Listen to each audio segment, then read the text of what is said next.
Hello and welcome again to another episode of Talk TV, coming to you from a secret remote location near Area 51 out here in the Mojave Desert.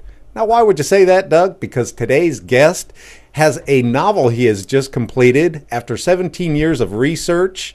It's called Groom Lake, and the author's name is Bryan O. Bryan, how you doing today? I'm doing wonderful. I actually quite enjoyed the drive out here to this secret location from Vegas. Nice weather, beautiful Red Rock Canyons on the way, and I'm happy to be here. Yeah, so tell us about this book now. It is fiction, correct? Correct. It is a novel. Like many people, I have been fascinated with the topic of Area 51 since I first heard about it well over 20 years ago. Kind of became a passion and an interest to just explore it. And as I started getting into it, I always had this additional interest of being a writer. And I thought, well, heck, this would be a great story to write something about this. It's a secret location. Nobody acknowledges that it exists. And, at that point, that was really early 90s. You couldn't really even have a casual conversation because they hadn't created its way into pop culture yet. Right. So I just started doing this research sporadically on the internet. If you think back to the early days of the internet, if you do research and someone stuck a picture on their website, it could take 5 minutes to open up that website. So right. many hours of just agony trying to get little tidbits of information. But it just became a passion, and so did learning how to write. So over the years, I just was accumulating bits and pieces here and there and kind of formulating and building the story. Ultimately, it took me about 6 years to complete the first draft. I acknowledged at that time that I wasn't quite a professional writer, and I just kept at it, kept rewriting the same story over and over again. And the finished product is probably about 82,000 words, which is a 300-page novel. But at one point, it was 160,000 words, and I probably wrote about close to 1 million in the process of getting to that point. So what is the basis of it? Is it really a broad look at Area 51 Groom Lake, or does it focus mainly on aliens, spacecraft? Yeah, the one thing, Hollywood's played out the alien scenario so many times in the fictional context. I tried to stay away from that angle. What I wanted to do is look at fringe sciences, advanced research. The early stories were that they had these anti-gravity craft that they were testing out there. So I really tried to explore that and then move forward with it and think what could they be building, what other technologies might be out here. Along the way, kind of understanding a bit of the being intrigued by the black budget process. So what the book is, it's kind of a commentary on what's transpired there as far as the secrecy, the different points of view. You have people that work at the base that have this inside knowledge. You have civilians, everyday people like myself who have this curiosity about it. And then politicians on the inside and the outside who are also competing to try and understand what's going on and be part of the control process out there. So you have these different ideologies in the book that kind of come together, and along the way they're learning what's going on out there from an outside view and an inside view, as much as I could garner over the years. That's really interesting stuff. I know a lot of people out in this part of Nevada work there. Absolutely. Or so they say. Yeah, actually coming to Vegas this week, I'm actually a sponsor of the Area 51 exhibit that's opening up at the National Atomic Testing Museum. So that's part of my reason for being in this part of the country. But I knew coming into it, I was coming into a group of tough critics. So yeah. Okay. Oh, I was just going to say, I did a brief read of it last night, and it touches upon the fact that now Area 51 is not the real clandestine site.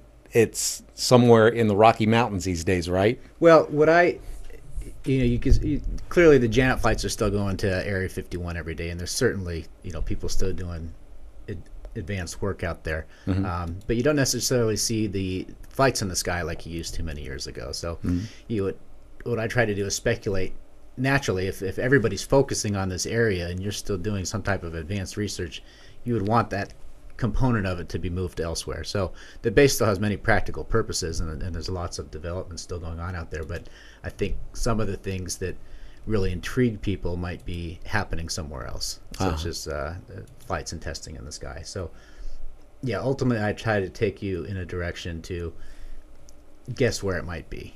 Right. picked up bits and pieces over the years. Some people speculate, Utah. I've heard people talk about Alaska and stuff like that. So I take you on a journey at the end to an area in the Rocky Mountains. It's just been exciting. People read it and they're intrigued, whether you have a thorough understanding, maybe you did work at the base, whether you've never heard about the stuff before. I think at the end of the day, people have appreciated all the details that have gone into the book, and in a fictional sense, to have that much information behind it, it's kind of getting the same effect of if you think back to when the Da Vinci Code came out. Okay. All these fictional characters, but gosh, it opened your eyes to so much stuff. It's like, is this real? Was it a true story? And that's kind of what I was aiming for here, is to blur the fact and the fiction. So when you're done with the book, you're asking, hey, what's true here? Is it, are these people real? Well, during the course of your research for the book, you probably have to ask a lot of questions and do digging. Did anybody like the Men in Black ever pay you a visit? Not yet, but hopefully I didn't dig too deeply, and they leave me alone going forward.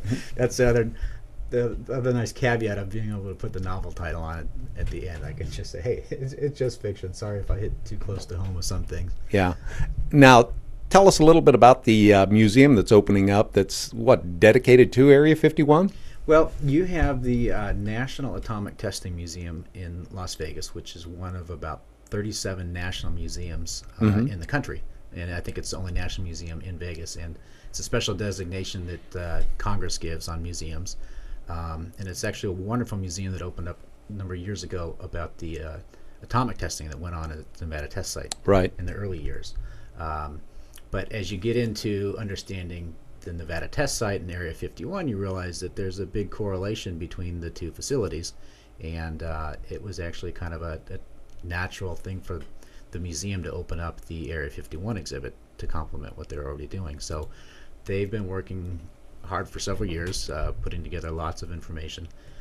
The one thing they did was they realized, hey, there's stuff that's been declassified about the original U-2 spy plane and the A-12 ox cart that were developed out at Area 51 in the early days in the 50s. So they could put a lot of information about that at the Area 51 exhibit, but they had to acknowledge that Area 51 has become such a huge part of pop culture in terms of the whole alien side of the stories, that if they wanted to do a true museum exhibit, they had to look at all aspects of it. So the title of the museum exhibit is Area 51 Myth or Reality. Oh, okay. And it hits a little bit of everything. They play with the alien. Have you seen anything in the exhibit that is earth-shattering in any way, where you say, "Oh my gosh," or is it pretty much just run-of-the-mill? They like hey, to keep it's the museum on a and need-to-know basis, and so they consider your need-to-know is when you enter the exhibit, and then they take away your clearance when you leave. So they don't want to tell too much information about what's going on, but it is very informative even if you have had an understanding over the years in terms of the development. They talk about a lot of the individuals that worked out there in the early days, but then they give you some things that they don't show you exactly what's going on. You kind of got to guess what the exhibit is and come up with your own conclusion on what you're looking at. When did your novel actually go on sale? The official release date was in December 2011. Kind of done a soft launch because, as you can realize with this topic, not quite sure how people are going to perceive it. And even with my name Bryan O, it's kind of a funny story behind that. And the preparation process, I've got this complicated Irish name with an apostrophe that people in computers have screwed up for many years. So it just seemed easy to just simplify it by giving me the last name of O as a pen name, which is quite common for authors. But then once the book came out, I'm starting to talk to people about it and tell them my name is Bryan O. I kind of had this ghastly thought. I thought, I've done all this research over the years. You have these people in fringe sciences, and you go to UFO conventions where you kind of try and uncover stuff, and you meet some unique individuals along the way.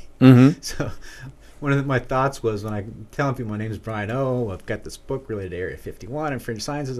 Oh my gosh, if I change my name and kind of turn myself into one of these unique individuals. There you go. But so I just try and have fun with it. At the end of the day, I hope people realize that just someone who's worked hard and had a passion and kind of taken that passion and chronicled it in a book over the years. Do you have outlets where you can buy it, or is it available only online?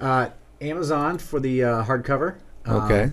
As well as the ebooks through all the major resources. If you Okay. go to my website, groomlakenovel.com, I've got links everywhere there. The other thing you can do is if you want to visit the museum, they've got the book at the gift shop there, and the proceeds will then go back to the museum. Cool. Well, tell you what, we're going to take just a quick break here, and then we're going to come back, and we'll finish up with Bryan, talk a little bit more about Area 51. Maybe not. The men in black might already know where we are and knock down the door. So if we don't come back, tell the world our story. Don't go anywhere.